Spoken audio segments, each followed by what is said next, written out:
Welcome back to Russell Street Report. We are doing another mock draft duel. If you didn't catch the first one, go back to our channel and check out my mock draft duel with Tanner George. With me today is Kevin McNelis. Kevin, we are so excited to have you. I've enjoyed covering training camp and even Maryland's Pro Day with you in the past and learning a lot about your philosophy about the draft. I think we'll make this an interesting matchup. So, how's it been for you looking at this class? What do you think the Ravens are going to do with their 11 picks? Man, I mean, first of all, thanks for having me on. Yeah, no, I think it's going to be an awesome draft just based on having the additional darts to throw at the board with some of those mid-round picks, especially. You kind of talked about the Ravens' philosophy and the way that they approach things, right? You have obviously the high-profile draft capital. You don't see this team trade up that often, but obviously having those additional picks gives you a little bit of flexibility to do that if you see a guy start to slide that you really want. So I wouldn't put it out of the question, but I think that probably what you'll see is they're going to stick and pick a lot of these and just try to flesh out some of these positions, even if it's just for depth. You're going to see them try to look at what those competitions and training camp look like. So I think as this board develops, the first couple of picks, I think there's not going to be a ton of intrigue in some of the way that this is structured. I think when you get into the second half of the draft, it's gonna be like, okay, what are they going to do at this point, just to see where those competitions can emerge. Yeah, a lot of the analysis I've seen in the past week from a lot of the top kind of national scouts, Matt Miller, Daniel Jeremiah, guys like that, has been that this is really a scouting draft class. This is a draft class with really with a wide range of talent, wide range of evaluations, and it feels like there are big tiers. Like there's a giant second tier in this draft from like maybe 10 to 30 or something like that. And that means it's really going to be about scouting and identifying what fits your team and your long-term needs the best. Something the Ravens have had a pretty good track record of doing. As far as trades go, I think a trade back from 27 is probably what they'd look for to try and target that big, maybe third tier of players, unless there's someone they really like in the second tier. And pick up some more day two capital. I think there's also could be some draft night intrigue in terms of Mark Andrews. Eric DeCosta, when asked about Mark Andrews multiple times this offseason, has not said we're keeping him. Now, I will say that Eric DeCosta will tell you himself that he tries to obscure the truth when he's talking to the press. They call it the liar's luncheon for a reason. So I think if he came out and said, no, we're trading Mark Andrews, remember he famously said the Ravens were going to pick up Hollywood Brown's fifth-year option before they traded him to the Cardinals. So I think it's possible that Andrews is moved on draft night, but ultimately, I could see the Ravens just choosing to run it back with him and how he performed last season with career highs and efficiency. So for the purposes of this duel, we're not going to allow trades just because it would make it hard to keep track of everything. But if you didn't watch the first one, what Kevin and I are going to do here is go through the Ravens 11 draft picks in Pro Football Focus's mock draft simulator. So thank you, Pro Football Focus. This is a great tool, really fun to use. And we're just going to take turns making picks. And so just because of draft values in the first couple of rounds, we're going to switch off who gets to go first. So I'm going to pick first in the first and fourth rounds. Kevin is going to pick first in the second and third rounds. And then we're going to alternate after that. And other than that, Kevin, any questions? Ready to go? I think we're ready. All right. So I'm going to go ahead and share my screen here so everyone can follow the draft, follow along with us. And so the Ravens have the 27th overall pick. This is a pretty familiar place for them to be picking. Kevin, what do you look for in a first round pick, and what are you looking for out of this year's draft class? So I think a lot of times with that first round pick, obviously you'll hear a lot of the philosophy of like, best player available or position of need. And so I think the Ravens do a really good job of targeting the best player available at their positions of need. I think in with the first round guys, a lot of times you're looking at those high profile positions where you have to have a major difference maker. Guys that right now, I mean, obviously you're looking at offensive tackles or edges, quarterback, if God forbid you need one, and this is not a good year to need one, but luckily the Ravens are not in that position. So, I think you target those guys that you really need that difference maker in those positions. Luckily the Ravens are pretty well rounded in a lot of their spots. So I think you have a little bit of a luxury here. So this can be a luxury pick with those guys that are the difference makers. But That's kind of where you look at it. If there's a lockdown corner that slides, if somehow you end up with an edge, something like that, these are the places where you really can take that big swing. Yeah, I think some of the names that I would really like to fall to the Ravens, like Jahdae Barron is a guy who I've had my eye on for a while, and just it's never felt like there's anything that was going to slide him to the Ravens, but I would really love to add his versatility. Looking at this first pick, Kevin, I'm going to scroll through. Let me know if there are any positions you want to specifically look at. Um, and looking, Derek Harmon is, a player that I think is a pretty solid first round pick. I think he will contribute on both run defense and the pass rush right away. I think there are some questions about like truly elite upside, but I do think getting a guy that you think is going to be a plus contributor for at least 4 years with your first round pick at the end of the first round is really good. Donovan Jackson, another name that has been linked with the Ravens a number of times. Up here at the top, we have Walter Nolan. And keep in mind, this is the way that Pro Football Focus orders this in their mock draft simulator. They order it by their own rank, and then the average draft position is in the second column. So that's why I'm going to scroll down pretty far because sometimes PFF is lower on some players that the Ravens like, and vice versa. So I think with this pick, I've been very much going back and forth, but I think I'm going to go ahead and actually take. Where did he go? I'm going to take Derek Harmon here. I think fortifying the interior is just such a core need for the Ravens this year. Travis Jones entering a contract year, and if he breaks out, it's going to be really hard to keep him and Naudi Madubuike, uh, Michael Pierce retiring. So I think Harmon is going to just come in and add a long term number two essentially in the interior defensive line to Naudi Madubuike. I think that you're on a really good track in terms of what a lot of the prognosticators think the Ravens are going to do. I saw a projection the other day that NFL.com did with their like machine learning model where they said I think it was like a 38% likelihood based on what Vegas thinks as far as what the Ravens are going to do in the first round of taking a defensive lineman, whether that's edge or interior. And I've seen Derek Harmon linked to the Ravens a lot. The only thing that gives me pause about some of his game, obviously, he brings the pass rush juice, but I did see a number that they pulled that they said, I guess, in run stopping that he had a missed tackle rate of something like 15%. The film, it doesn't look that bad, but I mean, if you see that number that jumps off the page, obviously if that number circulates here, like I'm sure the Ravens front office knows it. I think that's something that you can fix, and especially if you come into a defensive line group like the one that the Ravens have, I think you've got the help. I think that it does improve over time. So I think that that would give me the slightest bit of pause about picking him there. I don't think I would come away from it upset though. Um, let's do something different here. I like the idea of the flexibility that you get with a guy like Gray Zabel if you add him here in the first round because he's played all over the offensive line there at North Dakota State. He's gotten those different snaps, and he's a guy that can develop as a tackle. I think you bring him in for that guard competition. So I like him. I think picking him here in round one gives you a little bit of leeway because it's not like a big flashy pick, but obviously again, if you have Lamar Jackson upright and slinging the ball back there, that's what is going to bring the flash, right? That's what you're looking for at the end of the day. So I'll go Zabel here in round one. Yeah, my only hesitancy with Sabell is, what's always mentioned about, these smaller school players is the competition level. And while he really held up well at the Senior Bowl, that is a small sample size. And I think, some of my hesitancy is just about the track record of other players from such small schools. One thing I really like about him, like you said, is the versatility, needing to have a long-term plan to replace Ronnie Stanley or Daniel Falele, who's in a contract year at right guard, or Tyler Linderbaum, who's got a very tricky contract situation coming up with the Ravens here. I think that's a really big plus for Zabel's versatility.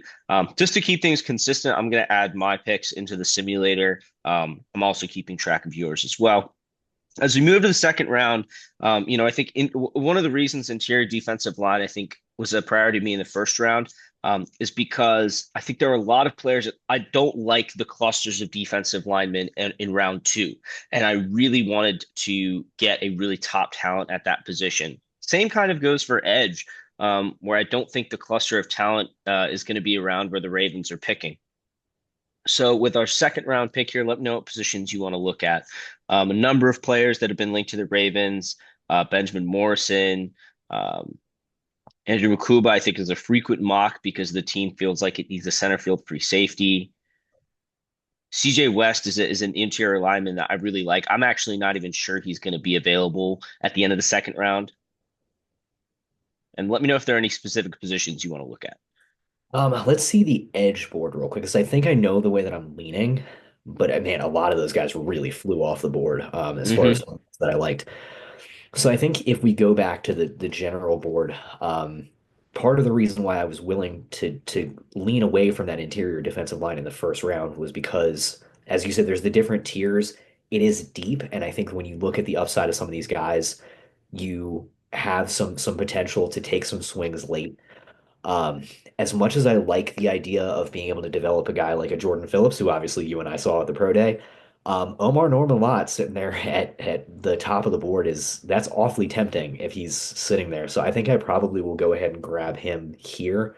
I've seen him on some boards even projected at available in like the third round, and maybe some of that is just concern about his athleticism, stuff like that. But I mean, I think just based on the way that the board has fallen at this point, again, if you want that pass rush juice on the inside, I think you take two big needs off the board here. If I go guard in the first round and interior defensive line in the second round, so I'll take Omar Norman Lott.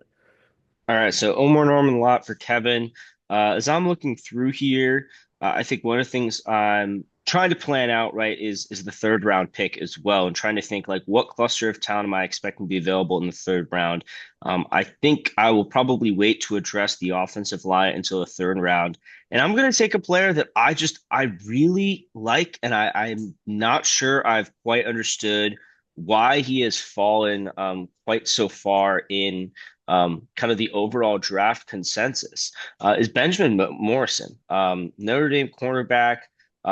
I feel like he is an excellent fit as an outside player in the Ravens scheme. I think one of the issues around him may be the high end upside that he has as like a lockdown cornerback one. But I think if you look at what the Ravens already have in their secondary is so much high end, high upside talent. Um, and I think that finding stability with your cornerback too, a guy that you trust maybe a little bit more than you end up trusting Brandon Stevens last year, for example, is really important when you have all that other talent in your secondary because that's the guy that's going to get targeted a lot. So I'll take a guy that has held up, that has started a lot against a good competition, has the size. Um, again, isn't the most elite athlete, doesn't, necessarily offer the highest all pro upside, but I think he's going to be a really consistent, solid player. And I think that's kind of exactly what I'm looking for here in a second round pick. So I'm going to Yeah. add Benjamin Morrison. We'll keep going. I do really like Norman Lott. I believe he's on the younger side as well, which is something the Ravens have definitely targeted in the past. No, he's on the older side. He's 23. Um, I think that one of the things with Lott is I'm not sure he's my favorite defensive lineman in that cluster there. I think there are some other guys. I mentioned CJ West that I might go with. Looking here in the third round, let me know what positions you want to look at. I think now I've taken some swings as much as man, because I know that if I do this, edge is going to become a real bear And I'll later show you on. that just since you're mentioning it. Yeah, I'll see. So I really like Ashton Gillett. And there's a guy I do see later on down the board that I like as well that I can take a swing on. Man, I got to tell you, if you see Andrew Makuba sitting there in the third round, as far as being a coverage receiver or a coverage safety that you can add into that group, I don't know that's I mean I think that might be too good to pass up. I think I probably grab Akuba there. A lot of physicality sideline to sideline in terms of the range, and I love his fit with this defense. So I think I probably grab Akuba there. Yeah, I really like Mukuba here. If I hadn't taken Starks in the first draft, I definitely would be targeting him, and honestly, probably would have targeted him here. So good pick. I think I'll do what I was planning to do instead, which is address the offensive line. After adding two defenders, there are a number of players here that I like, particularly at edge. Ashton Gillott be prime among them, but I think I'm going to do something a little different. I'm kind of debating. I'm actually going back to check our first mock draft to make sure I don't duplicate any picks. And I think I'm safe with this one. I'm debating two guys. and I don't want to tell you who they are in case they fall a little bit. I guess I'll tell you. It's Charles Grant, Anthony Belton. And I think I see both as um, guys who have the physical makeup of an NFL left tackle that really just need the time to develop. The only thing is I'm not really sure which one has more upside, if any, right away as a guard, or if both really seem like they're going to stick at tackle long term. Um, I think I'll go with Grant just because I know a little bit more about him and I've watched a little bit more of his film, and I think that he at least has a little bit more of a skill set that can translate into guard than Belton does. I think Belton might be just a little bit too um, stays a little too high in his stance at guard. So I'm going to go ahead and add Charles Grant if I can find the right button. There we go. Yeah, and if memory serves, Um, I think Grant did most, if not all, of his work at tackle, and so I understand the pause there. I think obviously, again, you also brought up the idea of like a small school, mhm. uh, but I mean the physical profile and the athleticism, I think that gives you a lot to like there. Yeah, and looking here at the fourth round, I'm gonna have the first go. And Kyle Williams is a player I really like. Again, I'm gonna make sure I didn't take him in the last draft. No, I took the different receiver, Torrey Horton, who went right before this pick this time around. Um, I'm also gonna go take a look at the edge board and see who's still available. It's kind of funny that we've both identified this as somewhere where, we need to, we're kind of always looking, but we're not necessarily in love with who's available at our picks. I would definitely think about Ty Robinson here if I hadn't spent a first rounder on Derek Harmon, but I think that that would be a little bit too much with more day three guys I like further down the board. So I think I am going to go to the edge room here and just take a look at a couple of guys. Um, I think Savion Jones is going to be my pick here. Edge out of LSU. Uh, I just want to go check one thing on him. He is 21 years old still.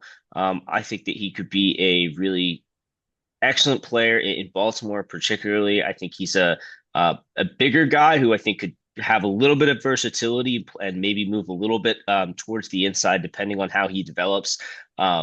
So yeah, I'll add Savion Jones. And it is a shame that the edge board fell the way that it did. Unfortunately, I saw the guy that I really liked in Q Robinson go Mm. off prior to being on the clock, and it was just a couple of picks too. Bummer. Um, Dorian Strong is another guy that I was looking at as a corner potentially here, and unfortunately he flew off the board as well.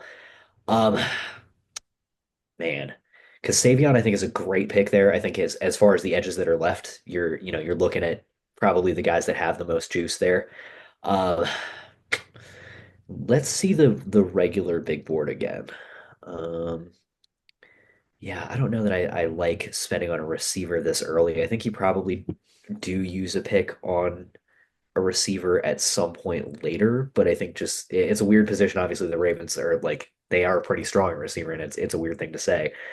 Um, I have another corner in mind that I think I could wait to try to take a swing on later. So let's see the edge board again, because I think if you took Savion, I can probably grab a guy.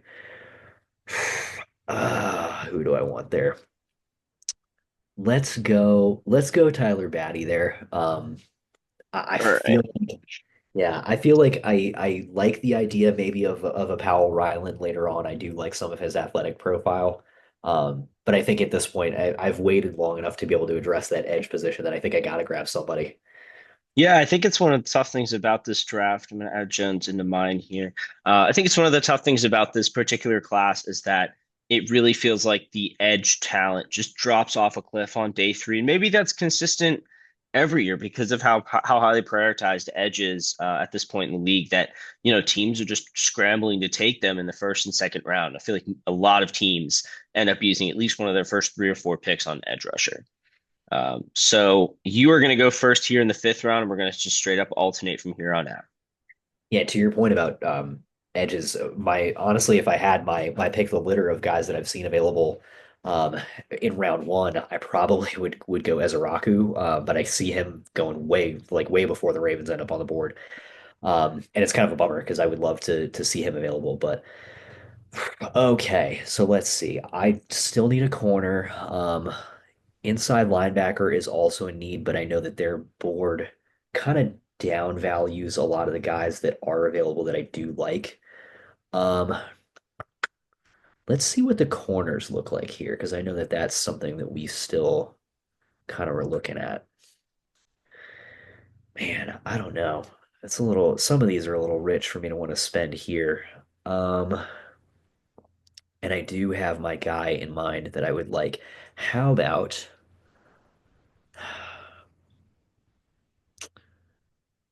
I don't know that I want to spend this high on it, but I think I saw that Mitchell Evans was still available there. Um, and then I guess yeah. So as much as I know right now today, there's certainty as far as what we've got at tight end. Again, we don't know what the Ravens are potentially going to do. We don't know what it looks like tomorrow. And if you've got the pick available and you're kind of in that no man's land in terms of what you want to do with it, I don't hate grabbing a tight end here just in terms of getting that security for the position. So I think I'll go Mitchell Evans here.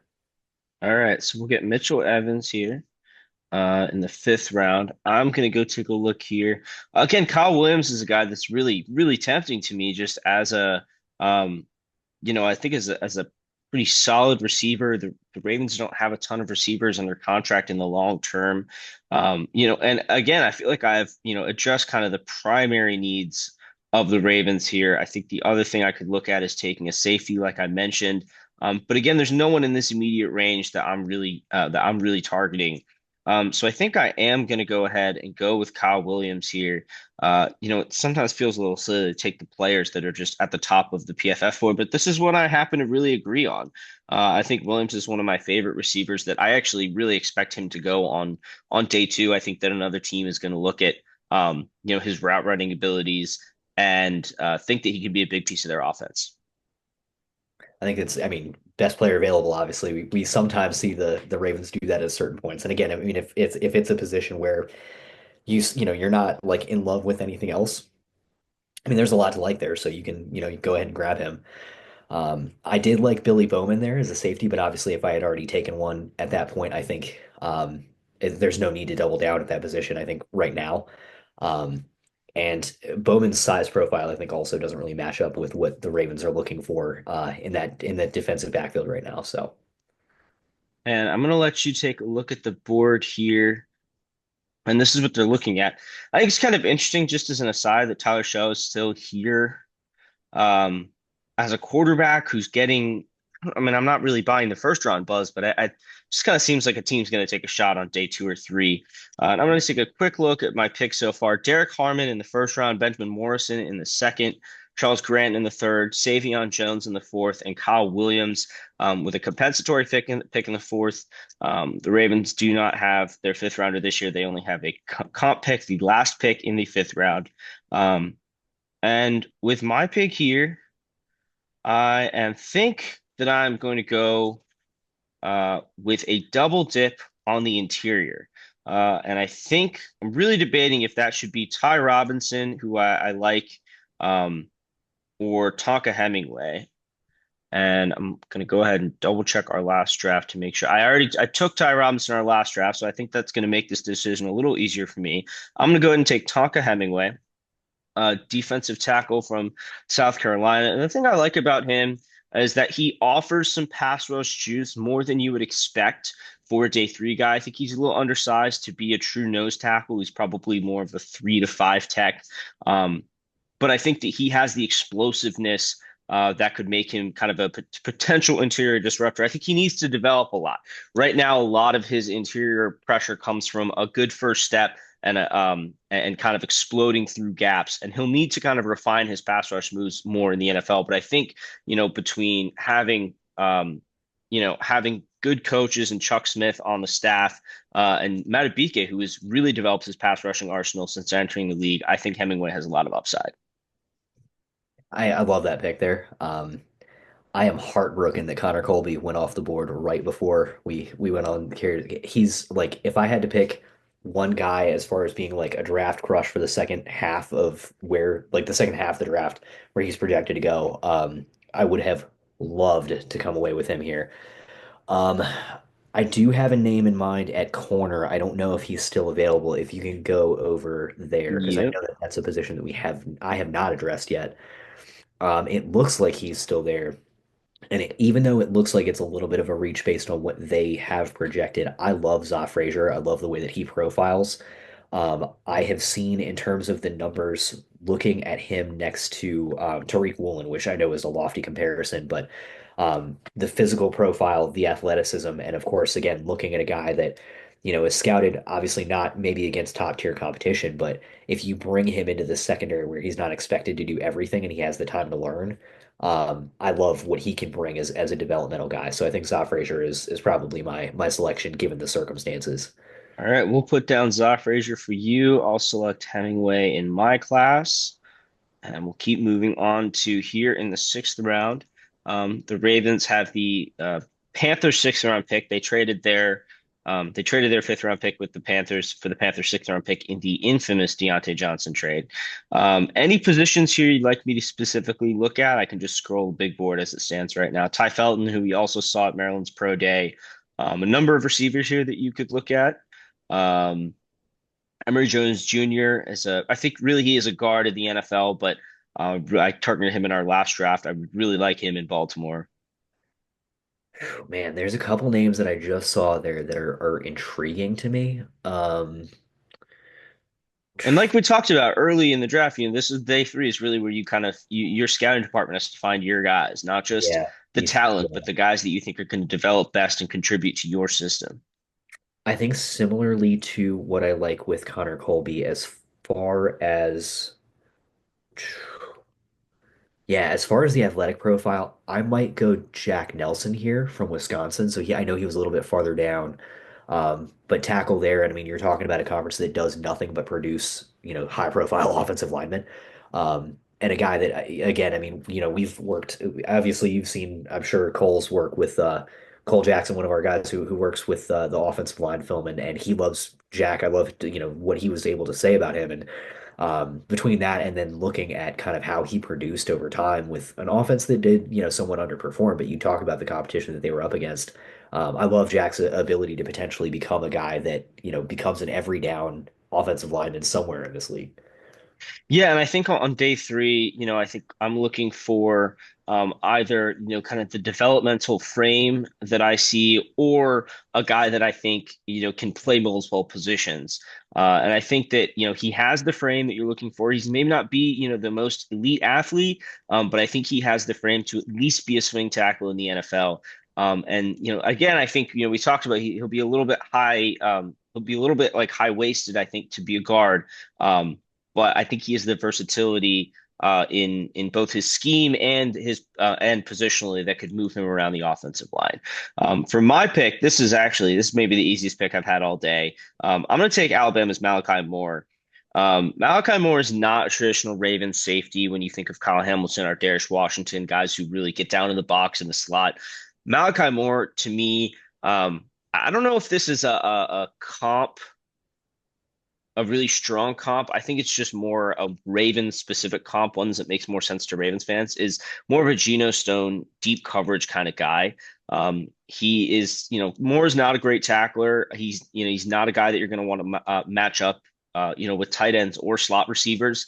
But I think here this late on day three, getting a guy who I think is going to be a really good third safety and a deep center field safety, which is something the Ravens have tried to acquire in free agency a number of times and just has not quite worked out in the last several years.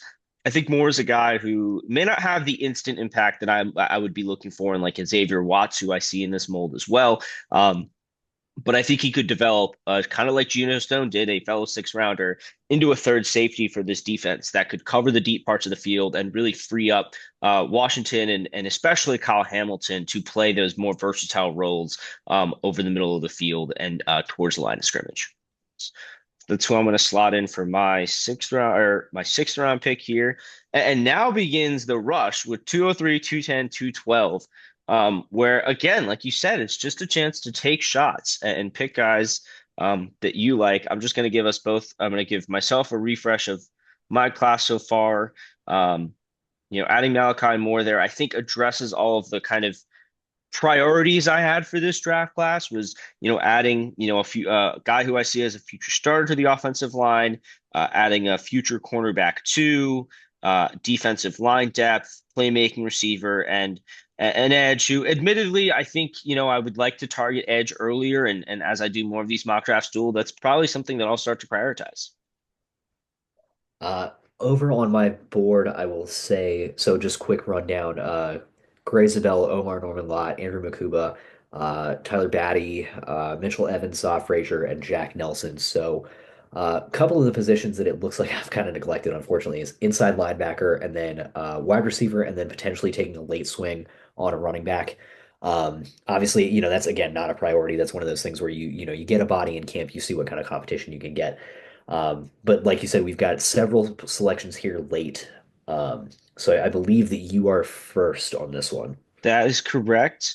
I'm gonna kind of slide through, and honestly, now is when I really start looking for my guys at different positions. A running back class that I think is really strong, but gets, you know, this late on day three, most of the really good running backs are going to be gone. Holland Pierce is a name I like along the offensive line. Again, has that developmental tackle frame. Miles Frazier, I think I just might be a big fan of that LSU offensive line that they had the last couple of seasons. But I like Frazier as well. I don't think I would go with a cornerback double dip here. I just don't think it makes sense given the team's ability to find good veteran depth at cornerback too. Already picked two defensive linemen.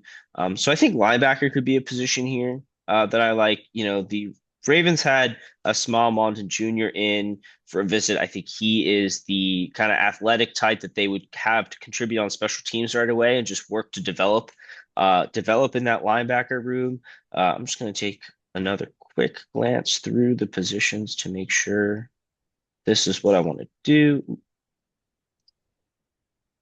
I think there are tight ends I would think about in this class, but I'm actually not. I'm not as high on the tight end class as other people are. I'll probably end up eating those words someday. But for now, I think I'll stay away from it in this draft, and I think I will go with my first instinct, which was to go ahead and add Smallmont and Junior to my draft class. That's a really solid pick, and he's probably on the short list of linebackers that I would have considered based on what's available there. Um, if you go back to the big board, because again, this inside linebacker, I had a guy in mind in Danny Stutzman, and unfortunately, he is no longer available based on where he fell on that board. Um, Man, I like the idea of throwing a dart at the board for wide receiver here, and my debate is between Elijah Badger from Florida and Caden Prather. And Prather, I love the size profile I think he's 6'4". Obviously, you and I saw him in his workouts, and we talked a little bit about what kind of threat he can be in the red zone. And as much as it hurts to pass on a Maryland guy, I really like a lot of what I've seen from Badger in terms of how elusive he is and the athleticism. So I think I'd probably go Elijah Badger here just to get another receiver in to compete in the training camp and in the locker room. But I mean that the receiver group, if you bring him in, it's pretty well rounded and you have a little bit of depth and you have some options at that point. All right, yeah, I like that approach too. I think there isn't a pressing need to find, an instant contributor at wide receiver, and so you can really look for traits more in this draft class. I'm gonna go ahead and add Mondin into my class here. Um, and yeah, again, the Ravens are gonna be up like a couple times in a row, so we can take a minute to plan out these picks in a little more detail if you'd like to. I believe you are first up on the clock. So I did see that it looks like Jay Higgins went off the board as well as far as an inside linebacker. So this is going to be where, guys are taking or teams are taking flyers on guys that are late. So I think if Teddy Buchanan is still available as an inside linebacker, that probably would be where I would go just to make sure you come away with somebody that you like. Buchanan's another guy that I mean, again, I think that you're banking on, potential upside, getting him in for the competition.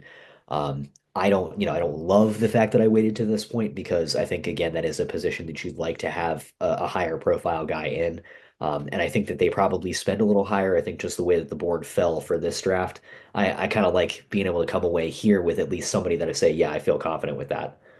Yeah, Buchanan I actually took with this exact pick in our last mock draft. I think the reason why I would prefer him over some of the other names, although I think I like Mondon more, is that I think he has more upside as a pass coverage guy specifically, or pass defender specifically, both as a blitzer and in pass coverage. And I'm more confident in the Ravens' ability to coach up run defense, which we've seen them do with a lot of linebackers over the years.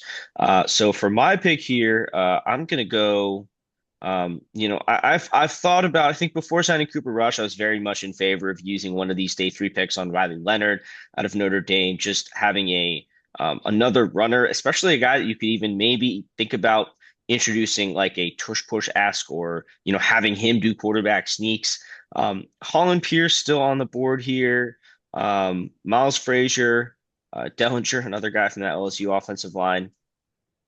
I don't think I'm interested in a double dip at edge uh, or safety, although Dante Trader Jr. is still on the board there. I think the guy I'm ultimately going to go with is Rocket Raheem Sanders. And I think the reason that I'm most excited about him is that he has a receiving profile, and that's something the Ravens haven't really targeted a lot of running backs with receiving profiles out of the draft. He isn't. It's funny. His nickname is Rocket, but he's actually kind of a bigger, more power back. But I think he has that size makes him actually even better as a third down back because it helps him in pass protection. And I think he also, brings that receiving skill set to the offense that, other than Justice Hill, they don't have a really strong pass catching back right now. So I'm going to add into my class here and get on over to this next pick. And now now I think is when I pull the trigger on Holland Pierce, because I think again he has the big frame that and the Ravens can just use another guy. He's a bit older of a prospect, 4-year starter. And I think that you bring in two physical prospects in this draft class in Grant and Holland Pierce to add to the offensive line. And right now the team actually doesn't have a third and fourth offensive tackle. And so I think that's why I'm happy. I think it's possible and if not likely that they sign a veteran swing guy before training camp. But I think that's why I am happy to add two in this draft because you get two bites at the apple, both in terms of a swing over the next few years and a potential long-term replacement for Ronnie Stanley. Nah, I like the Pierce selection. I got the chance actually to see Rutgers play at Maryland this past season, and you saw the way that Kyle Monangai was able to perform behind that offensive line.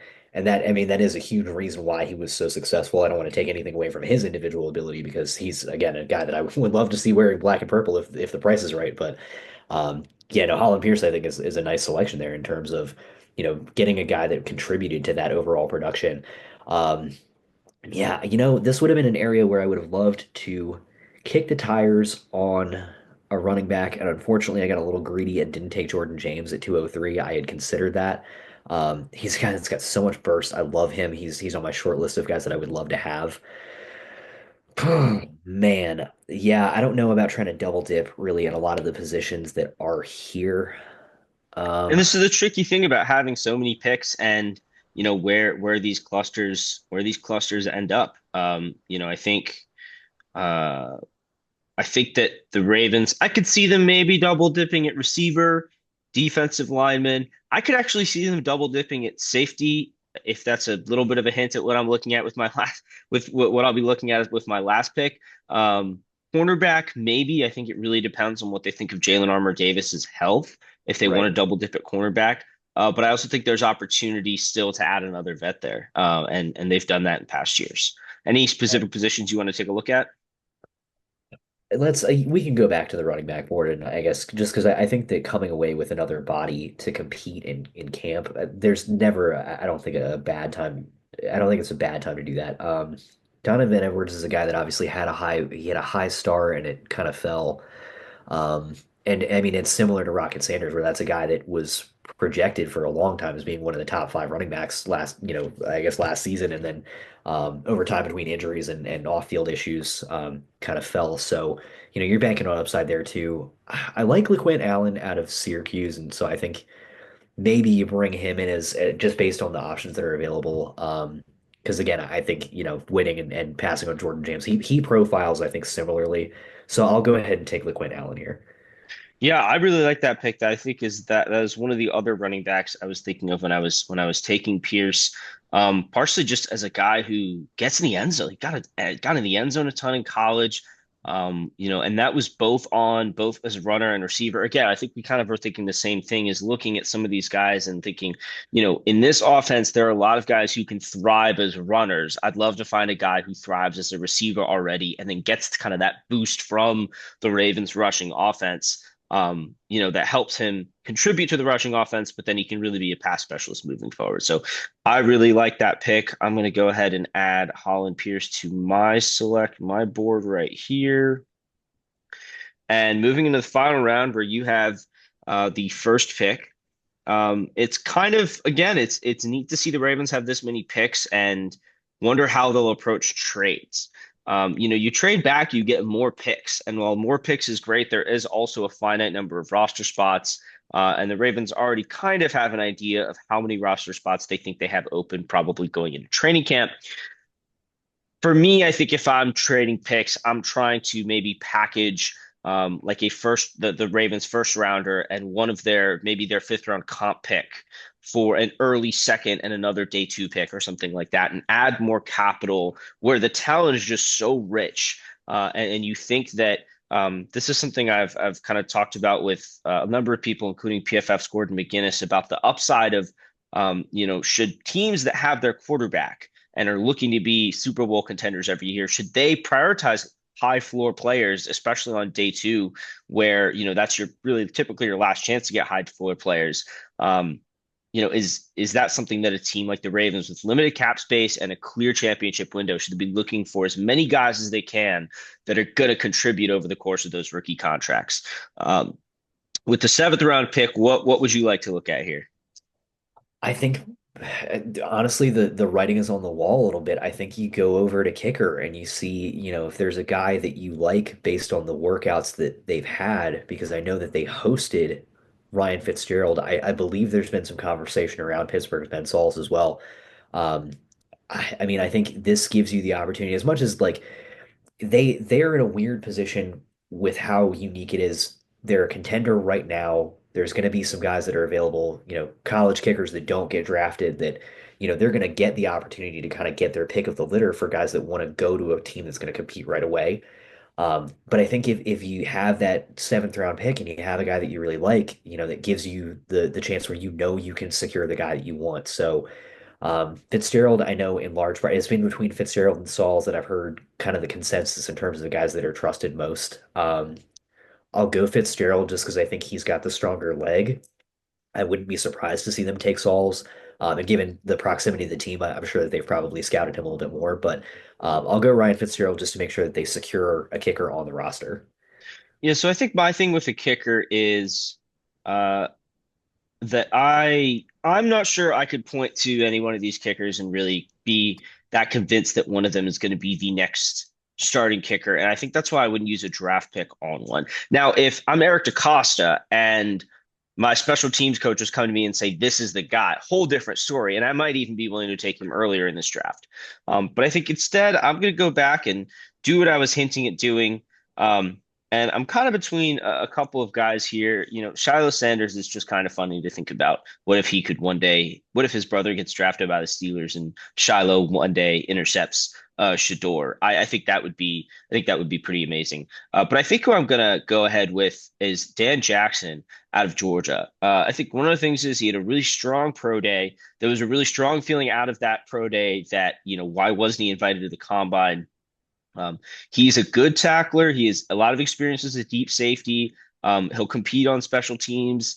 Again, it's a late seventh round pick. I'm not trying to sell this guy as, a guy who's definitely going to make the roster, but I think he's the kind of guy that I'd want to bring in to compete with Sanusi Kane and Bo Braid for those last few safety roster spots out of this group here. So I'll go ahead and add him to my draft class. And as we finish up here, we can do a quick summary. I'll go ahead and go first. Derek Harmon was my first round pick with his 27th overall selection. Oh, PFS going to grade my draft and they thought it was pretty good. Derek Carr is my first pick.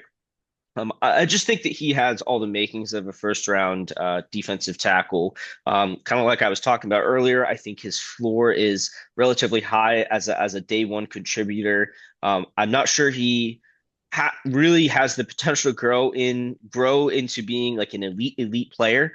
Um, but I think that I'm looking for guys that are going to help give me long-term depth at the area in which I think the Ravens have the least long-term depth right now. Benjamin Morrison, I just find to be too valuable here. A lot of the season he was talked about as being a first-round pick, and I know he had the injury, but I think that's the main reason why he has fallen. Why he's fallen so far and fallen to the Ravens. I've seen him fall to the Ravens in a number of mock drafts. So that was a pretty easy pick for me. This third round pick is tough because I do think the offensive line depth gets really thin after round three. Charles Grant, I did mention concerns about coming from a small school, but I really think that the Ravens should go after guys they think have high ceilings at tackle in this draft. I think that they need to look for a long-term guy who can replace Ronnie Stanley. That should be what they're looking for in the draft over the next few years until they feel like they found him, because they're never going to have a high enough first round pick. Very rarely will they have a high enough first round pick to secure a guy that feels like a surefire left tackle. Starting left tackle in the NFL. And so I think there are guys they could look at in the first and second round this year.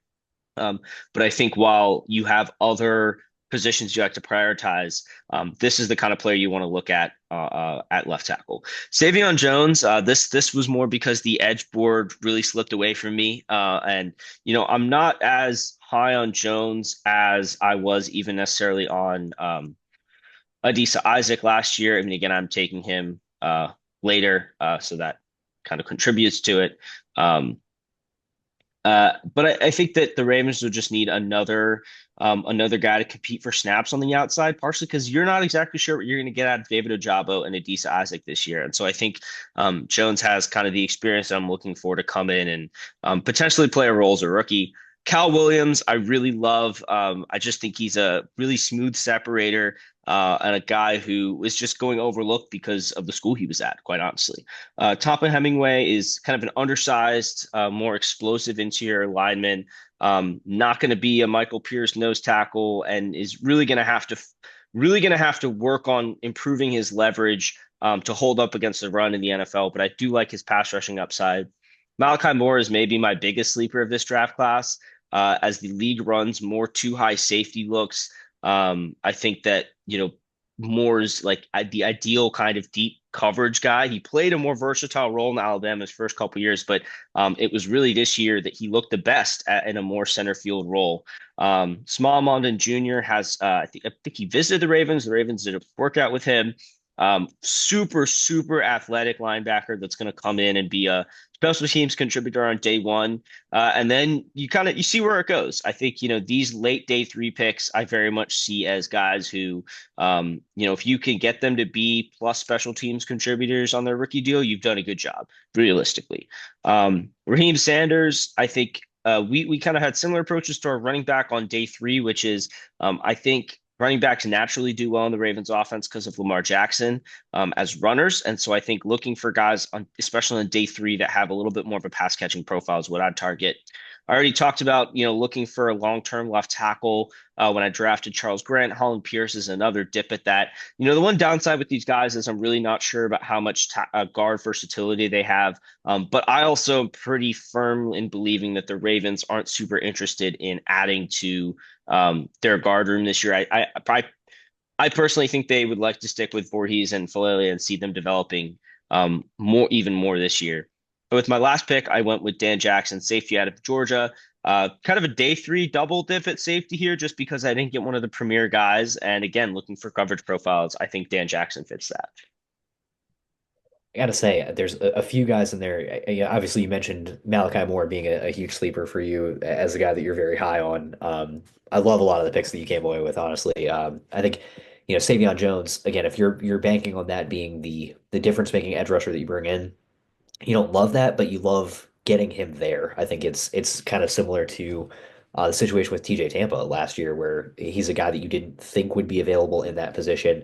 You get him and you're very happy with it. Morrison at 59, I think, is a steal, especially as a guy that can generate a lot of turnovers. But I do like a lot of where your board fell. Um, I think it's, obviously you're never going to love everything that you come away with in an exercise like this, but um, I do really like a lot of the selections that you made in terms of addressing it. I think the way that you approached your strategy was very good.